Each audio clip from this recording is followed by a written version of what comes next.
Podcast Network. The light shines brightest on our indie podcasts.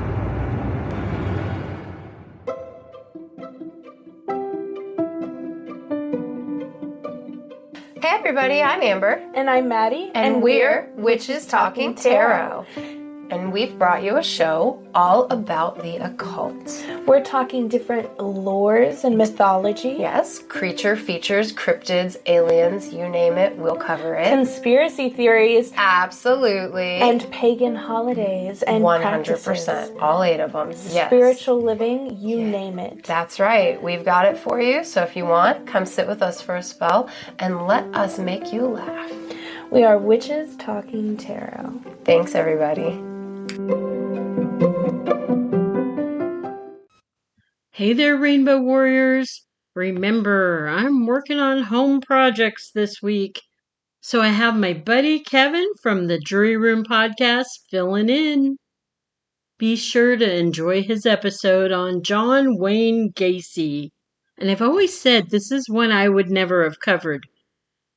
And between you and me, I think it's the whole clown thing. Clowns scare the fuck out of me. All right, I'll be back next week with a new one for you and a special guest speaker. Hi, my name is Kevin, and I'm host of the Jury Room podcast. On this episode, I'm going to share the John Wayne Gacy story.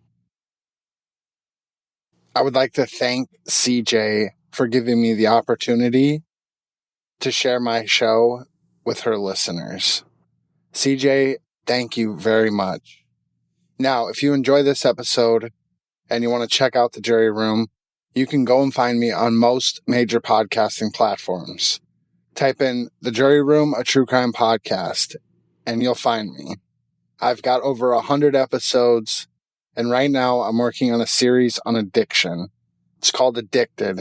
Now, it gives you the history of drugs, the war on drugs, plus very personal accounts of individuals who have fought and dealt with substance abuse. I hope you enjoy this episode. I hope you go and check me out. CJ, thank you. Warning. The following podcast contains mature content. Listener discretion is advised.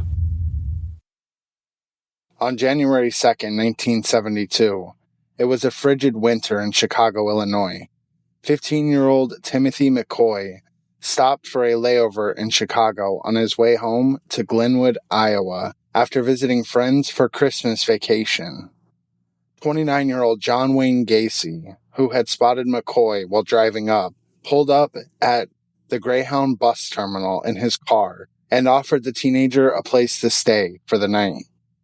It took little coaxing to get McCoy, who probably wasn't keen on sleeping on a bench in the terminal, into the vehicle. They drove back to Gacy's house on 8213 West Somerdale Avenue. What happened during the night is unclear, but Gacy claimed he awoke the next morning to McCoy standing in his bedroom threshold holding a knife. Gacy barreled toward McCoy. A struggle ensued. Gacy wrestled the butcher knife out of McCoy's hand and stabbed the boy in the chest repeatedly until he was dead. In the kitchen, Gacy found a carton of eggs and a slab of bacon on the counter. The boy had been making him breakfast and must have walked back to the bedroom to wake him. Gacy reported he experienced intense sexual pleasure while stabbing McCoy to death. This awakened a sleeping monster within him. He later said, "That's when I realized that death was the ultimate thrill."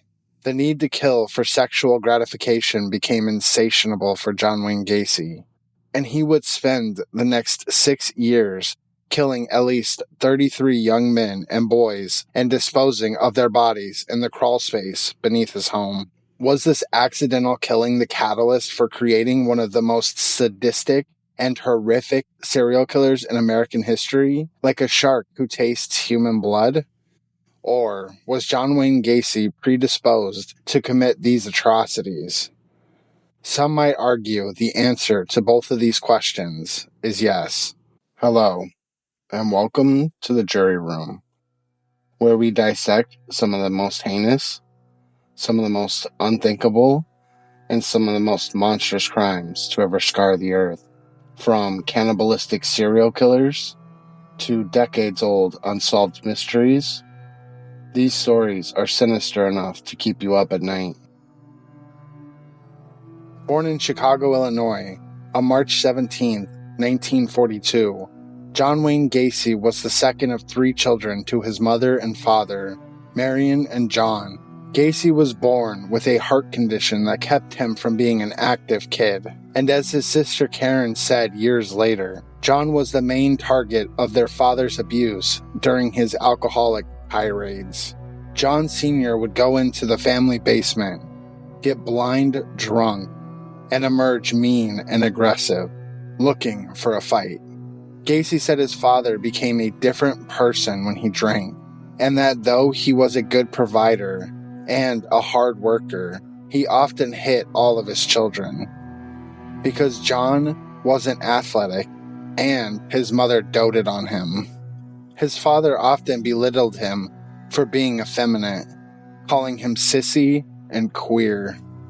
When Gacy was 7 or 8 years old, he was caught sexually touching a little girl, and his father beat him for it. Not long after, a family friend who also happened to be a contractor began sexually abusing Gacy.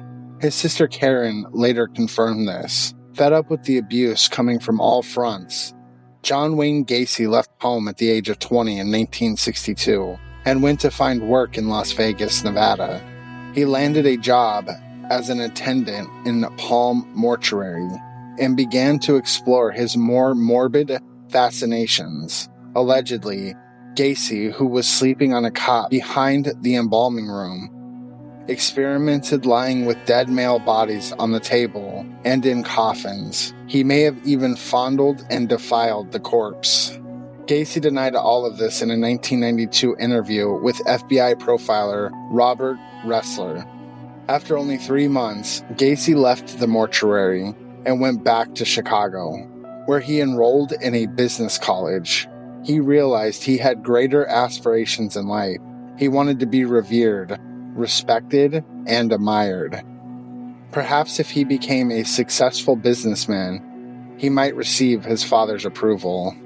After graduating, he started as a management trainee at a shoe store, where he met his first wife, Marilyn Myers, in 1964. They married in September of 1964 and moved to Waterloo, Iowa, to be closer to her parents. Marilyn's father owned a chain of Kentucky Fried Chicken stores and offered Gacy a management position with an excellent starting salary to keep them while the young couple started their family.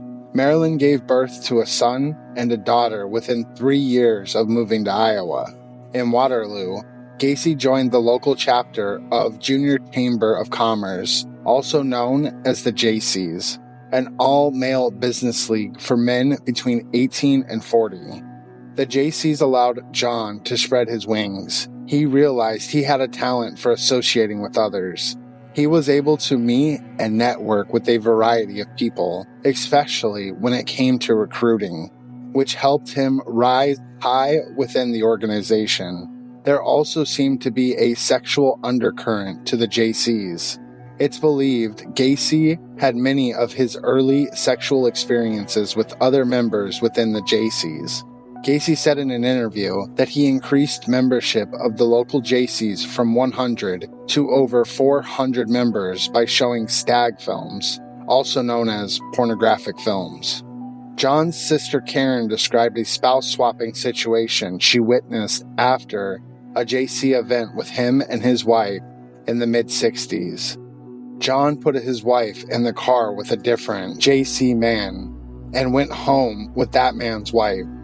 Karen wondered if John's behavior while living in Waterloo wasn't a precursor to what he did later in life. Within months of his daughter in 1967, John Wayne Gacy lured Donald Voorhees, the 15-year-old son of a fellow JC member and U.S. representative, to his home on the promise of showing him a pornographic film. Gacy loaded him up with alcohol and sexually assaulted him, apparently getting a taste for something he liked. Gacy did this to several other teenage boys throughout the fall of 1967 and the winter of 1968. By March, Donald Voorhees confided to his father what had happened. Donald Voorhees Sr. went to the Waterloo police, who charged Gacy with sodomy. Gacy, who was on the verge of becoming president of the Iowa Jaycees, publicly decried the allegations, calling it a political maneuver to keep him out of the position. Because of Gacy's reputation and good standing within the community, many people stood by him for over a year until it came out that he hired another teenager to attack Donald Voorhees in a park to beat and intimidate him into dropping the charges. November 1968, John Wayne Gacy pled guilty to 1 count of sodomy, and the judge sentenced him to 10 years in prison. As he was carted away to serve his sentence at Anamosa State Prison, his wife, Marilyn, filed for divorce and received sole custody to their 2 children. After his conviction, Gacy never laid eyes on or communicated with his first wife or 2 young children again.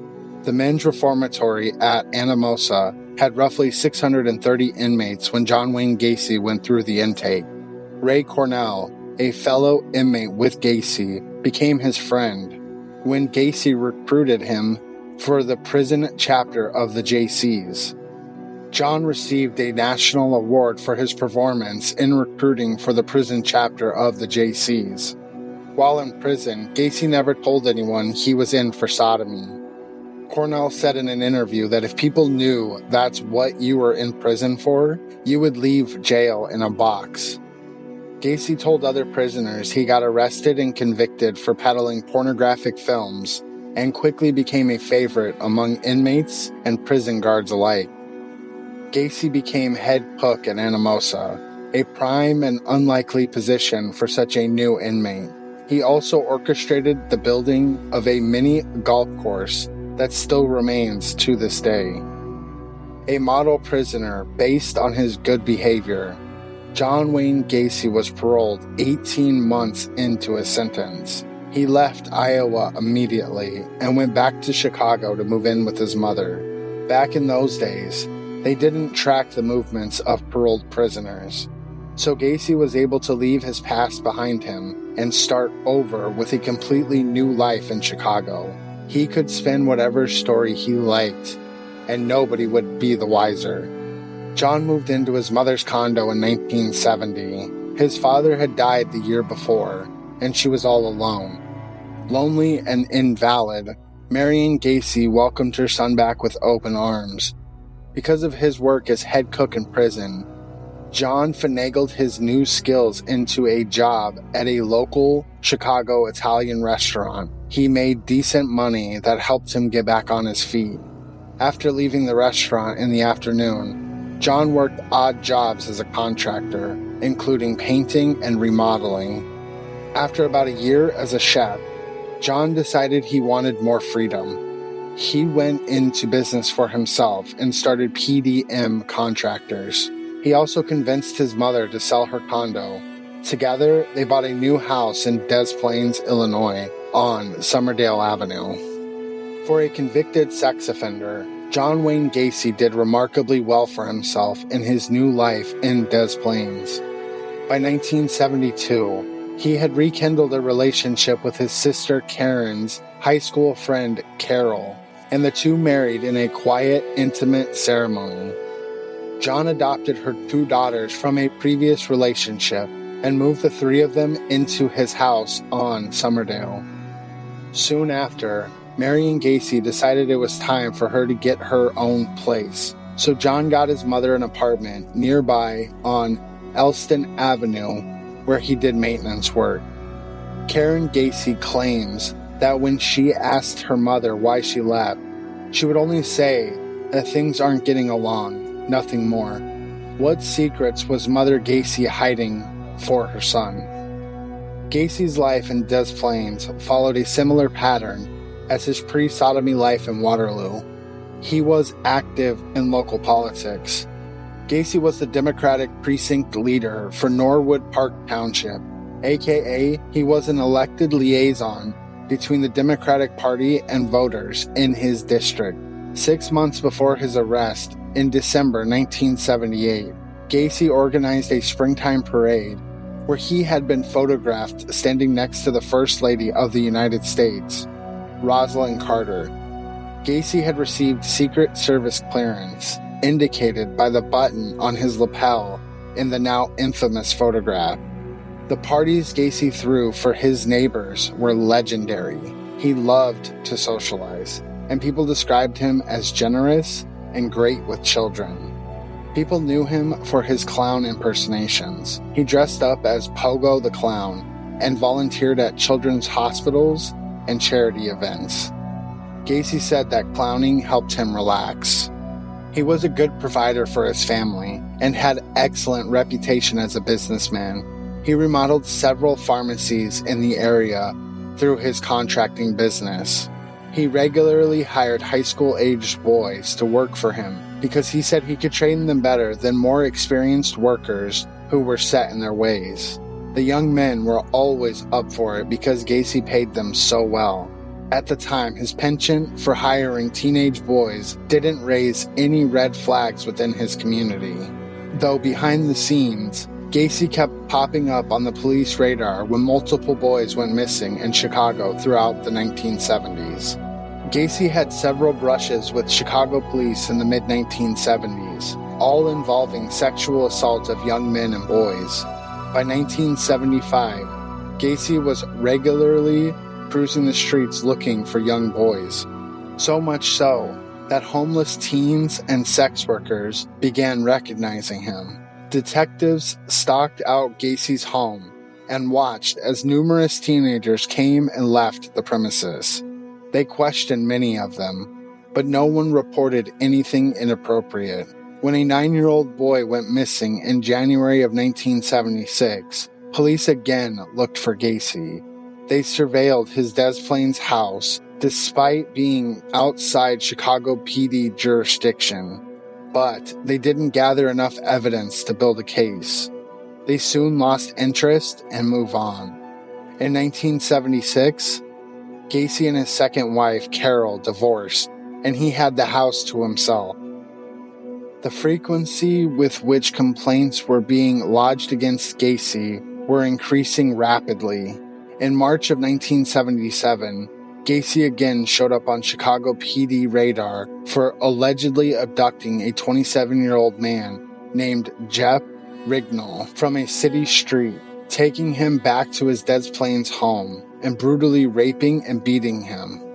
Amazingly, once he finished, Gacy put Rignall back in his car and dumped him in a city park alive. Rignall went to the police, but you have to remember, this was the 1970s. They assumed that gay people were all hypersexual and couldn't be raped, so they did very little to investigate Rignall's complaint. Rignall took matters into his own hands and stalked out the street on which he was abducted until he spotted the car of the man who had viciously attacked him. He gave the license plate numbers to the police. Can you guess who the vehicle belonged to? Police arrested Gacy, but let him out on a minuscule bond. According to Rignall's partner, who was interviewed for the 2021 Peacock documentary on Gacy, the prosecutor decided not to pursue the charges because, quote, "It was just another butt fuck," unquote. In December of 1977, a 19-year-old male went to the police and told them he had been abducted by Gacy, then sexually attacked. He claimed Gacy forced him to perform sex acts on him at gunpoint. Police did file a report and even arrested Gacy, but Gacy admitted it. He said yes, they did have violent sex, but the guy was into it. They were playing a sex slave game. Police let Gacy go shortly after, and the assistant district attorney declined to prosecute after the complainant failed to show up in court. 1 year later, Robert Peast disappeared after meeting Gacy. On a cold winter night in early December 1978, 15-year-old Robert Peast was finishing his shift at a Nissan pharmacy in Des Plaines, Illinois. Robert's mother idled in her station wagon outside the store at 9 p.m., waiting for her son to get off of work so she could drive him home. At the counter, his co-worker and friend, 17-year-old Kim Byers, was still wearing Robert's blue parka to shield herself from the blasts of Chicago air every time the front doors opened. She shimmied out of it and handed it back to the shaggy-haired boy. The two said goodbye, and Rob donned his coat as he ran out front to tell his mom he would only be a few more minutes. He needed to talk to a man about a job. The job prospect was a good one. A construction gig with a company that had just remodeled Nissan Pharmacy, PDM Contractors. The pay was higher than at Nissan, and he'd get a workout, perfect for a sophomore in high school. Elizabeth Geese watched her son walk around the back of the pharmacy, and she waited, and waited, and waited. After a few minutes, a nagging worry started to creep up from the back of her neck. After an hour, she succumbed to full-on panic. Rob was a good, responsible boy, a loving son, and an honor student. He was not one to take off without telling her. The glimpse of his blue coat vanishing around the corner was the last she would ever see of him. Elizabeth Peast rushed to her home and picked up her husband, Rob's two siblings, and the family's two German shepherds. The Peast search party scoured the streets around Nissan Pharmacy, looking for any sign of Rob. By 11:15 p.m., they had still found nothing, so they made the gut-wrenching decision to go to the police. Robert Peast was officially reported missing at 11:29 p.m. on December 11th, 1987, just 2 hours after he had gone missing. Who had Robert gone to meet before he disappeared? Both Elizabeth Geest and Rob's friend, Kim Byers, gave the police the same name, John Gacy. Peast was different from these other victims. For one, his upper-middle-class mother reported him missing. Officers saw him as a good, hard-working American boy who had a family who loved him. They didn't assume he ran away, as they often did when other teenagers vanished without a trace. They started searching for Peast immediately, which made all the difference in this case. Since the last two people to put eyes on Robert Peast both claimed he was going to meet Gacy when he disappeared, police wanted to talk to him. They requested he come in the next day, but Gacy failed to show up at the police station until 3 a.m. on December 13th. Chief Detective Lieutenant Joe Kozenczak had obtained a search warrant and asked him for the keys to his home. Gacy reluctantly handed over his keys. When police arrived, the air was frigid. Snow clouds accumulated overhead. The atmosphere was dark and bleak. Inside the house, they found a class ring that did not belong to Gacy. Shackles, handcuffs, and a film roll receipt from Nissan Pharmacy with Kim Byers' name on it.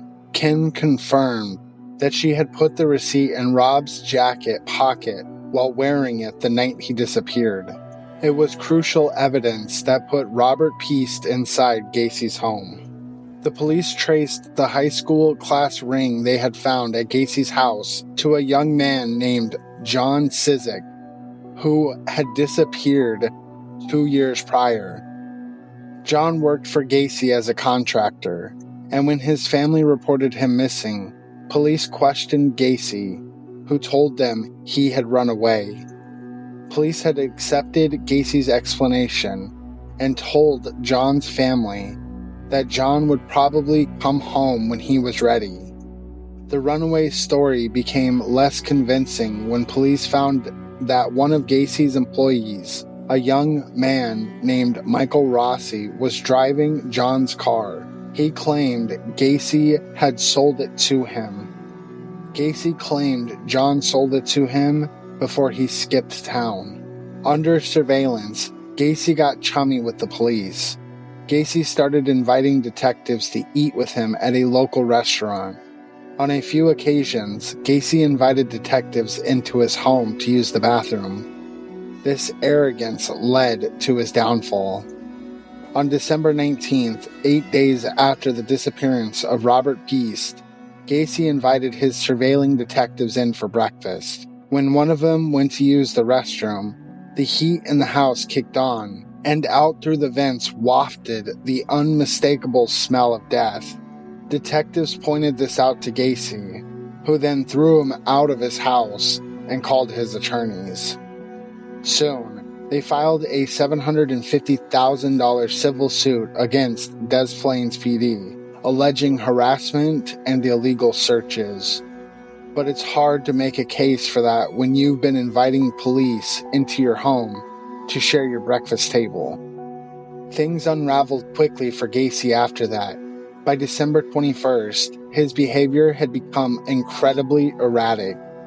Police followed Gacy to a gas station and watched him get out of his car with a bag of marijuana in hand and give it to the clerk.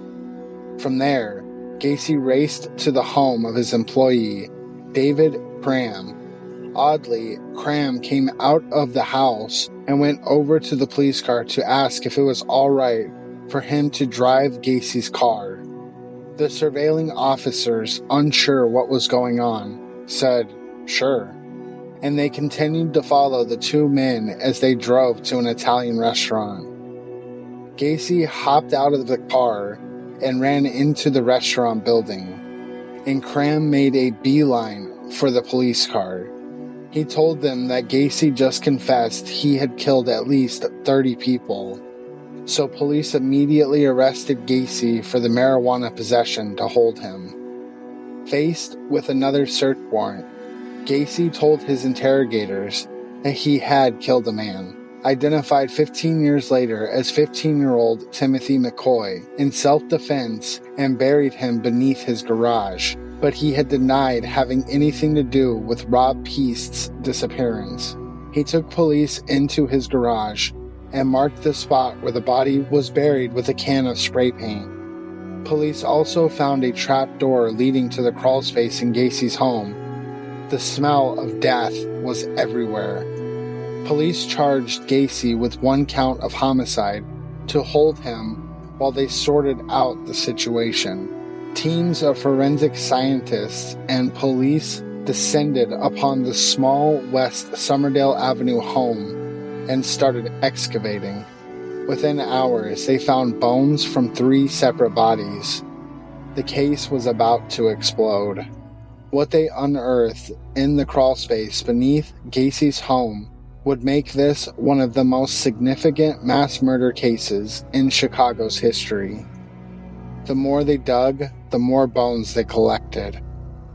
Lime had eaten away the flesh from the bodies, but the bones were still well intact. Press swarmed the neighborhood. At the end of each day, police carried between 3 and 4 body bags out of the house and loaded them into the coroner's van as photographers manically snapped away. Gacy was a good neighbor.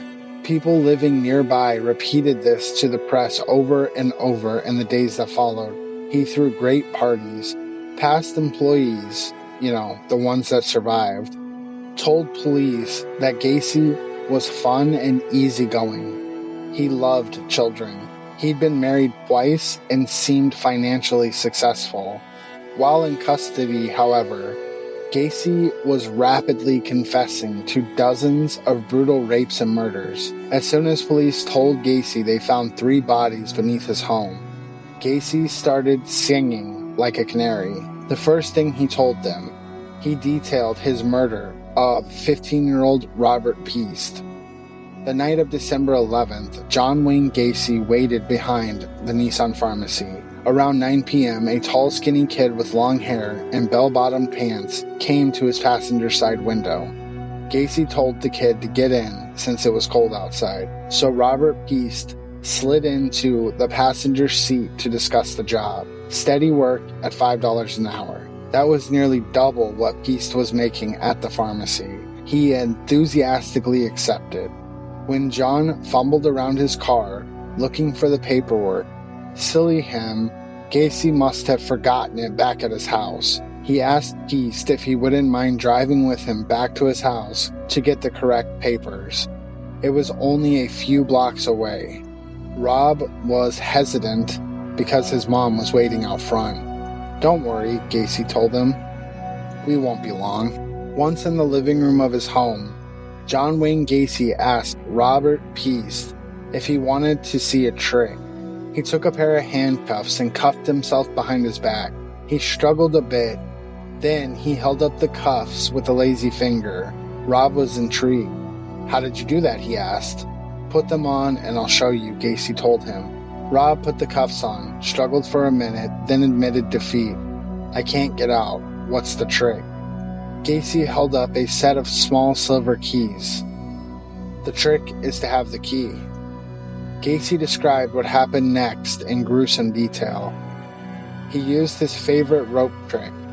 He tied a rope around Piest's neck that had a bar attached that he wedged between his victim's neck and shoulder. Each time he rotated the bar, the rope tightened, restricting Piest's airflow. As he did this, he performed oral sex on the boy, and then brutally raped him. By the third turn of the stick, Piest was strangled to death.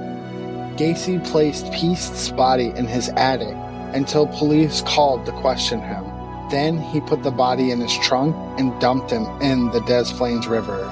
Once he finished the story, Gacy allegedly drew a map detailing where each body is buried in his house, and he gave police the names of 6 of his victims. I say allegedly because Gacy later denied confessing to anything. He also didn't explicitly say, "I murdered him." He told police that by day he was John Wayne Gacy, but by night he was Jack. During his interrogation, Gacy referred to Jack in the third person, as in Jack may have sodomized Piest, and Jack drew the map of the crawl space. At first, the police were perplexed by Gacy's behavior. Then they realized he was building an insanity defense. Gacy declined to have the confessions taped, which left them wide open for speculation. He knew he was caught, so he tried to throw as much confusion into the mix as possible, so he would have a fighting chance to beat the charges in court. But that's not what happened. When it was all said and done, police unearthed the bodies of 29 victims from beneath Gacy's home. They found an additional 4, including Robert Piest, in the Des Plaines River. All of his victims were men and boys, most likely between the ages of 14 and 21.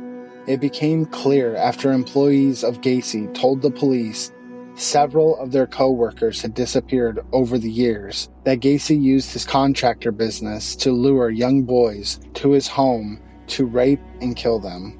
Police found a red flashing light in Gacy's black Oldsmobile and believed he might have posed as a police officer to get kids into his car. Gacy told them he would cruise the streets at night as Jack Henley, who was later identified as a real-life police officer. Then there's Gacy's career as a clown.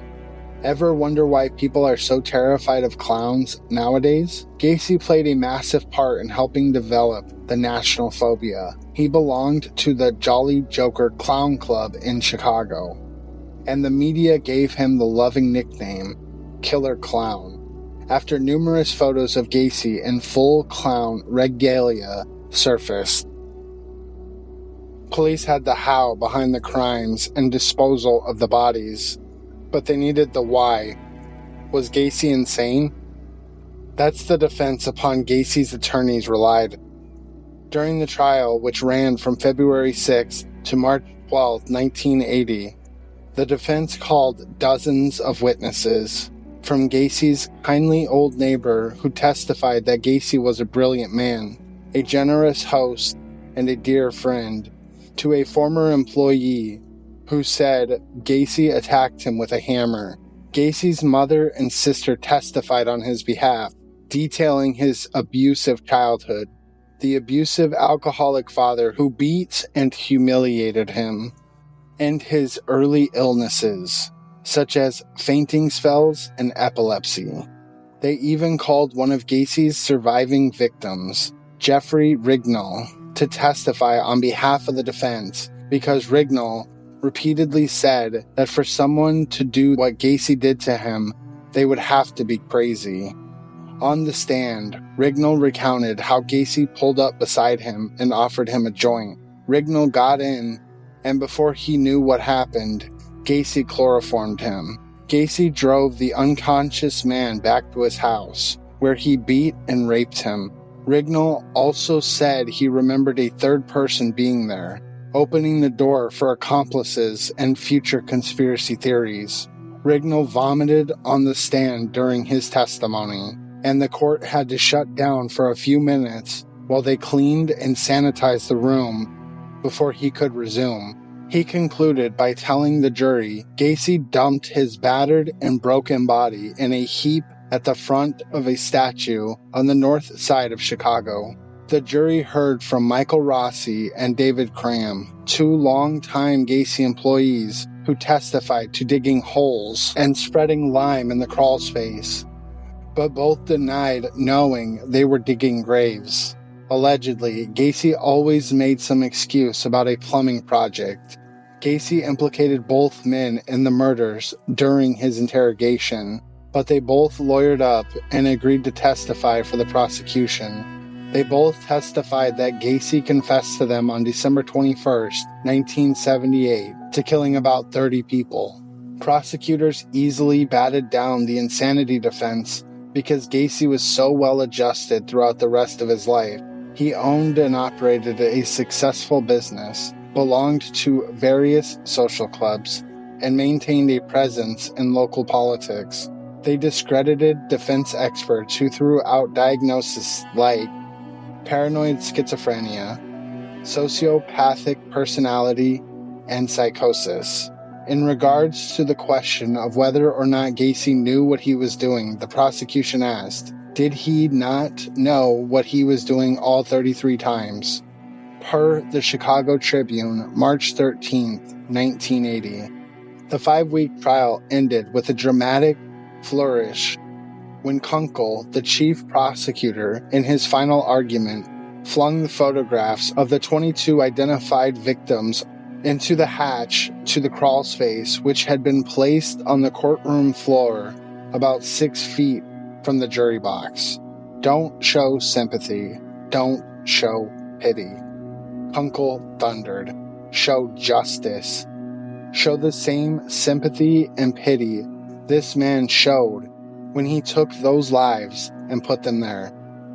Kunkel then stunned the hushed courtroom when he threw the pictures into the hatch and they resounded with a thud. You don't have the power to change the fact, the prosecutor said, but you can control the future of this villain. You can do justice for the people of the state of Illinois. If you allow this evil man to walk the earth, then God help us all. It took the jury less than 2 hours to convict John Wayne Gacy on 33 counts of murder, despite not knowing the names of all the victims. Gacy was sentenced to death. 14 more years and numerous denied appeals passed before the sentence was carried out. On May 10, 1994, John Wayne Gacy was executed by lethal injection as crowds of justice seekers chanted for his death outside the prison walls. It took 18 minutes for him to die because the machine malfunctioned. To this day, we don't know the names of all of John Wayne Gacy's victims, nor do we know if his death toll stopped at 33. DNA evidence has helped identify additional victims as recently as 2017. But 6 young men still lie in their graves without names on their headstones. Thanks for listening, and remember, you never know what's lurking in the shadows, lingering around the corner, walking past your house at night. So watch out, stay safe, and keep listening. This has been the Jury Room.